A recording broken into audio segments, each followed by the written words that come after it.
Hello students, how are you. आज की हमारी जो क्लास है वो बायोट सेवट ला की एक एप्लीकेशन है कि कोई एक सर्कुलर कॉइल है, उसके अंदर से करंट पास हो रहा है तो उसके एक्सिस के ऊपर कितना मैग्नेटिक फील्ड बनेगा वो हमें निकाल कर दिखाना होता है। ये हमारा पर्सन है और इसको अच्छी तरह इसकी एप्लीकेशन को यूज़ करके बहुत ही आसान तरीके से इसको ये सर्कुलर कॉइल होगी और इस सर्कुलर कॉइल के अंदर से करंट जा रहा है।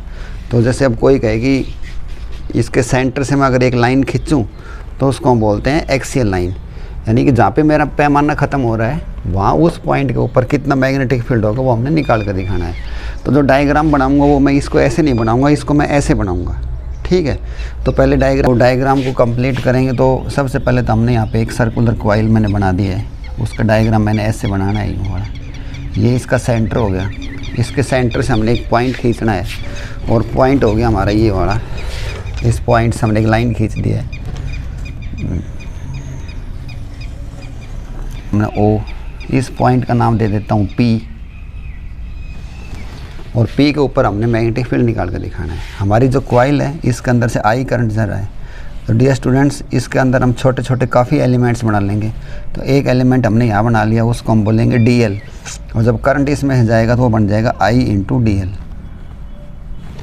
यहाँ पर ध्यान दो, करंट जो है वो एक स्केलर क्वांटिटी होती है, लेकिन यहाँ पे करंट की जब इस एलिमेंट के साथ गुणा करेंगे तो I इंटू डी एल, इसको हम बोलते हैं करंट एलिमेंट। ये एक वेक्टर क्वांटिटी होता है। ये एक नंबर में पूछा जाता है कि I into D L scalar है या वेक्टर।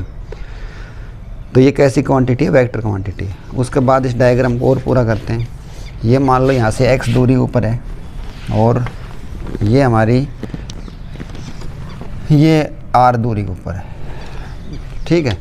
और यहाँ पे इसका जो मैग्नेटिक फील्ड बनेगा वो 90 डिग्री के ऊपर होगा। मैक्सिमम जो होगा वो 90 डिग्री के ऊपर होगा। ऐसे तुम कहोगे 90 डिग्री नहीं है, देखो ये इस लाइन के साथ 90 डिग्री के ऊपर है। इसी तरह डियर स्टूडेंट्स, नीचे भी ऐसे ही एक कंसीडर करेंगे तो यहाँ भी एक आई इंटू डी एल बनेगी और वहाँ से भी इस डायग्राम को पूरा करेंगे तो हमारा पर्सन जो है वो इस प्रकार से आ जाएगा। और यहाँ पे भी जो वो बनेगी मैग्नेटिक फील्ड, वो भी इसके साथ 90 डिग्री के ऊपर एंगल बनाना है हमने, यानी कि ये वाला जो एंगल है वो 90 डिग्री होगा। और अब कुछ और, ये देखो यहाँ से हमने सेंटर इसका रेडियस मान लिया ए, ये एंगल हो गया मेरा फाई और ये एंगल हो गया मेरा 90। तो ये एंगल कितना हो गया? 90 माइनस फाई। तो त्रिभुज का तीनों कोणों का जोड़ कितना हो जाए? 180। और ये 90 हो गया। इस लाइन को मैं अगर थोड़ा सा और आगे लिख के जाऊँ तो वह आपसे पूछूँ ये एंगल कितना होगा तो आप कहोगे सर फाई कैसे हो गया भैया? क्योंकि स्ट्रेट लाइन जो होती है वो 180 कोण बनाती है, इन सारों को जोड़ोगे तो 180 का ही बन जाएगा। इसी तरह नीचे वाले के साथ भी ये वाला भी कितना बन जाएगा? फाई। ये हमारा डीबी है, मैग्नेटिक फील्ड है। डियर स्टूडेंट्स, इसको अब हम इसके कंपोनेंट्स के अंदर तोड़ेंगे। कंपोनेंट का मतलब हॉरिजॉन्टल कंपोनेंट और वर्टिकल कंपोनेंट। तो मैं यहाँ से एक लाइन खींचता हूँ, ये वर्टिकल की लाइन होगी। तो जहाँ पे ये वाली आती है, फाई आता है, वहाँ पे बनेगी हमारी डी बी कोस फाई और इस लाइन के ऊपर आएगी हमारी डी बी साइन फाई। ये कंपोनेंट होता है, वर्टिकल कंपोनेंट में हमेशा साइन आता है। और इसी तरह ही यहाँ पे मैंने इसको डी बी डैश नाम दे दिया, तो यहीं पे ही कौन आएगी बताओ? दूसरी D B dash cos phi और यहाँ पे कौन आ जाएगी? D B dash sine phi. तो आप देखो एक चीज़ कि D B sine phi and D B dash sine phi, अभी हम इसके अंदर दिखाते हैं कि हमारी जो बायोट सेवट ला होता है वो भी ऐसा ही होता है कि बायोट सेवट ला जैसे कोई वायर है, इस वायर में से आई करंट जा रहा है। यहाँ पे हमने कोई इसका स्मॉल एलिमेंट ले लिया डी एल, यहाँ कोई पॉइंट है पी, तो हमने यहाँ पे मैग्नेटिक फील्ड निकाल के दिखाना होता है। ये आर दूरी होगी, एंगल फाई होगा। देखो सेम सिचुएशन वही है, जैसे आई इंटू डी एल, ये आई इंटू डी एल हो गया हमारा, और इससे आर दूरी के ऊपर मेरा ये पॉइंट है। तो यहाँ पे जो मैग्नेटिक फील्ड निकालना हमने, वो मैग्नेटिक फील्ड ऐसे होता है यूँ 90 डिग्री के ऊपर। तो उसका फार्मूला क्या होता है? बायोट सेवट ला होती है D B is equal to K I D L sine theta बटे आर स्क्वायर। फाई ले रखा है तो फाई ले लो, थीटा ले रखा है थीटा ले लो, मैं समझाने के लिए करवा रहा हूँ। अब देखो इसके अंदर नीचे भी उतना ही आएगा। अब मैं पूछूँ भाई डी बी का मान बताओ, तुम कहोगे सर 90 लेकर निकाल रहे हो तो इसका मान भी इतना ही आएगा और डी बी डैश का भी इतना ही आएगा। के आई डी एल बटे आर स्क्वायर। डी बी और D B dash being equal and opposite, D B and D B dash being equal and opposite, और एक ही पॉइंट के ऊपर वो एक्ट कर रहे हैं, तो वो एक दूसरे को कैंसिल आउट कर देंगे। तो हमारा जो नेट मैग्नेटिक फील्ड होगा वो किसकी वजह से आएगा? कोस की वजह से। ये बात समझ में आ गई? ये समझाने के लिए मैंने इनके मान निकाल कर दिखाए। आगे इसी पर्सन को और चलाएंगे। अभी बहुत ही आसान है ये, बस जिस बालक ने डायग्राम बनाना आ गया उसके लिए बहुत ही आसान चीज़ है। जैसी सिमेट्री डायग्राम के ऊपर है वैसे ही नीचे है। और मैं आपसे कहूँगी भाई आर का मान बताओ, तो तुम कहोगे sir R is equal to Pythagoras तो थ्योरम लगा देंगे इसके अंदर, A square plus X square सारे का अंडर रूट। सीधी सी बात है कि नहीं भाई? इसी तरह मैं कहूँ इसके अंदर कोस फाई का मान बताओ, तो कोस फाई होता है आधार बटे कर्ण, क्योंकि फाई इसके साथ बना हुआ है, परपेंडिकुलर ये वाली लाइन है, तो ये हो गया अपना ए बाई आर। कभी ज़रूरत पड़ेगी तो इन फार्मूलों को पुट कर लें।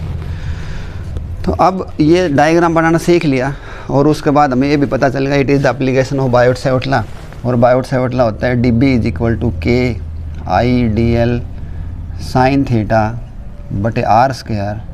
और 90 करके हम पढ़ रहे हैं, 90 मतलब मैक्सिमम, मतलब मैक्सिमम ये देखो ये 90 के ऊपर ले रखा था, तो साइन 90 का मान कितना हो जाता है? 1, उसको हटा दिया मैंने। तो जो टोटल जो हमारा उत्तर आएगा वो एक्स एक्सिस के कंपोनेंट की वजह से आएगा कि नहीं आएगा? तो इसको मैं डी बी एक्स लिख दूँ, D B X into cos phi. भाई देखो वाई एक्सिस वाले तो कैंसिल कर गए एक दूसरे ने, ये जो इनका जो टोटल जोड़ होगा उसमें मैं डी बी एक्स लिख रहा हूँ, D B X is equal to this, और इसका मान रखेंगे इनका, तो D B X is equal to K I बटे R square into cos phi का बोल रहा है A by R into D L हो गया भाई। और हमने तो ये तो एक छोटे एलिमेंट का हिसाब किताब था, हमने तो पूरी सर्कुलर कॉइल करवाना है। तो पूरी जब सर्कुलर कॉइल करवाओगे तो उसका इंटीग्रेशन करना पड़ेगा। D B X is equal to K I A R की शक्ति 3 इंटू डी एल का इंटीग्रेशन होगा एल, डी एल का इंटीग्रेशन कितना होगा? एल, और इस सर्कुलर कॉइल के अंदर एल का मान आएगा 2 पाई ए। तो अपना पर्सन आ गया डी बी एक्स का बी एक्स हो जाएगा, B X is equal to K I A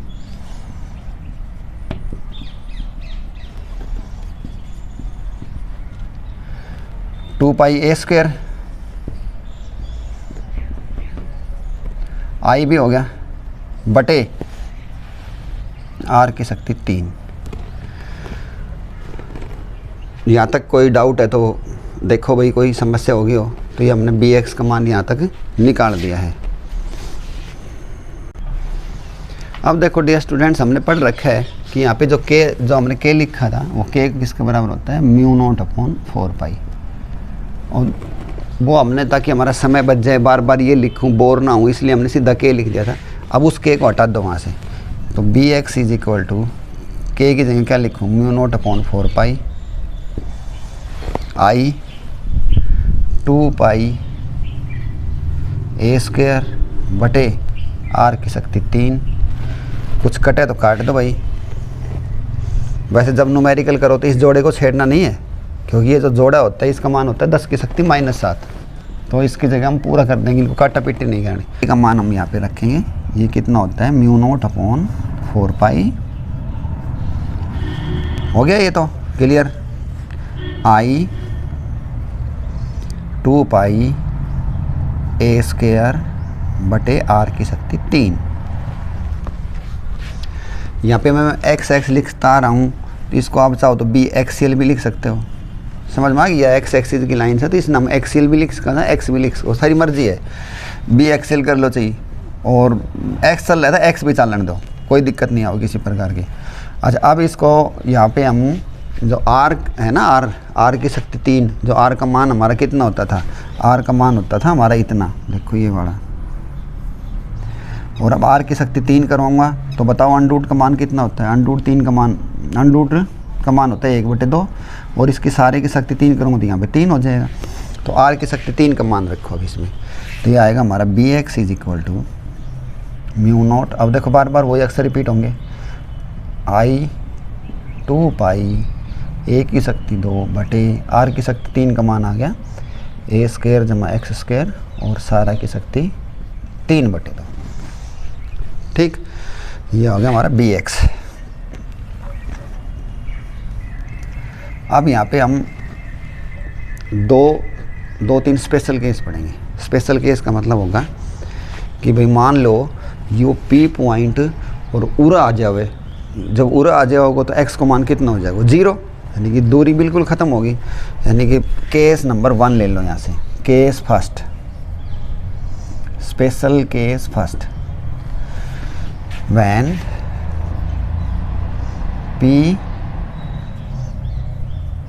when x is equal to 0, that is p at center। p अब कहाँ पे आ गया, सेंटर पे आ गया। तो जब x की जगह 0 रखोगे तो भाई ये दो तो 2 भी कट जाएगा, तो एक ही शक्ति 3 बचेगी। तो अपना उत्तर आ जाएगा B X is equal to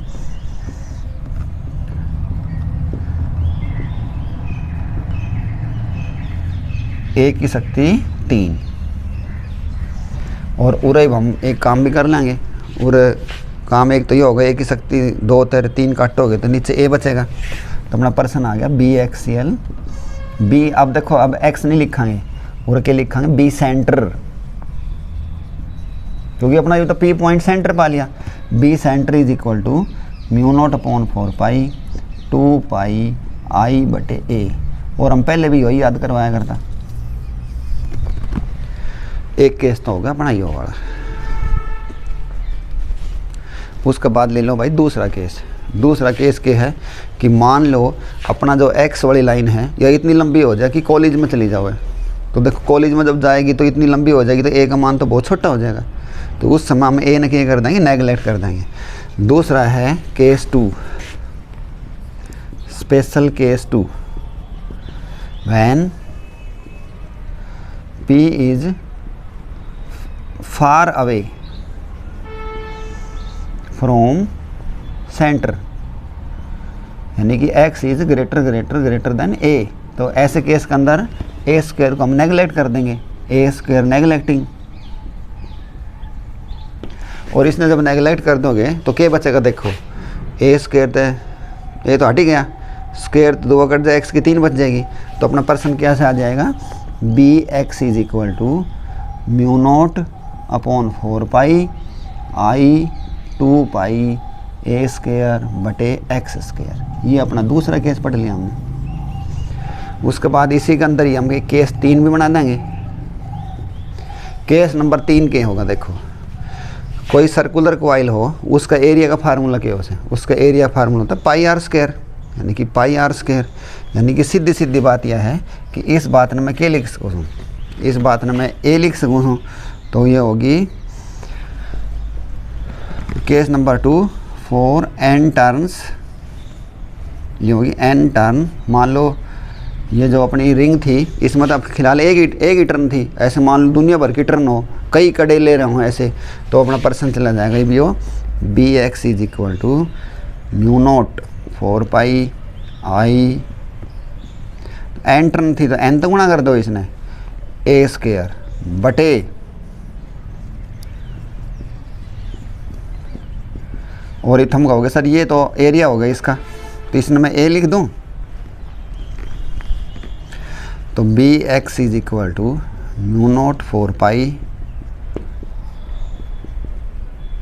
2 भी लिखूंगा ए बटे, और डियर स्टूडेंट्स ये जो 3 अक्षर मिलके ये बनते हैं magnetic dipole moment m is equal to NIA। Magnetic moment का 2 फार्मूला है, अगर एक तो NIA और एक होता है जैसे बार मैग्नेट दे रखी हो, ये इसकी पोल स्ट्रेंथ होगी, बीच की दूरी होगी 12। तो एक फार्मूला ये भी अगर छोटा m इंटू 12। जैसे इलेक्ट्रिक डाइपोल मोमेंट नहीं लिखा करा, इलेक्ट्रिक डाइपोल मोमेंट ने क्या लिखा करो, जैसे माइनस क्यू प्लस क्यू तो डाइपोल होगा, बीच की दूरी 2a होगी, तो P is equal to Q into 2a नहीं लिखते हैं। ऐसे ही बार मैग्नेट के अंदर ये पोल स्ट्रेंथ जो होती है इनको हम m नाम के अक्षर से लिखते हैं, देखो तो m इंटू 12 हो जाएगा। तो सीधी बात यह थी कि इन 3 अक्षरों की जगह मैं बड़ो m लिख सकूँ, 2n, n तो ये सारा शब्द खत्म हो लिया, 2m बटे, तो ये हो गया अपने 3 केस। और इन हटाओ, इसमें एक लाइन जोड़ दियो, देखो कौन सी वाली, और वो लाइन ये होगी कि डी बी साइन फाई और D B dash sine phi being equal and opposite cancel each other. Side में लिख दो कितने भी, सिंस, ये बात पहले लिख देनी चाहिए थी, डी बी साइन फाई बराबर D B dash sine phi being equal and opposite cancel each other. So total magnetic field किसकी वजह से होगा, वो इसकी वजह से होगा, यानी कि D B X is equal to summation D B cos X. ये और लिख दियो। तो भाई मैं उम्मीद करूँ तो हमने ये सवाल समझ में आ गया होगा। सवाल समझ में आ गया होगा तो अपना नोट्स बनाओ, तैयार करो। Thanks, have a good day.